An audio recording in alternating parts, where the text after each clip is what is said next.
আনিসুর রহমান আশরাফি হুজুরের একটি কথা ছিল, নষ্ট হইও না বাপ। নষ্ট হইও না বাপ। ইসলামের জন্য লড়বে কে বাপ? মুরব্বীরা তো চলে যাবে বাপ।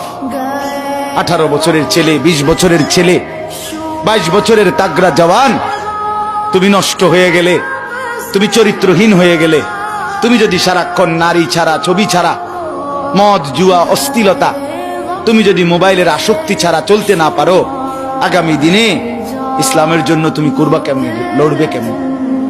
আগামী প্রজন্ম তোমার হাতে নিরাপদ দিন পাবে কেমন? বেঁচে থাকার নিরাপত্তা মিলবে না।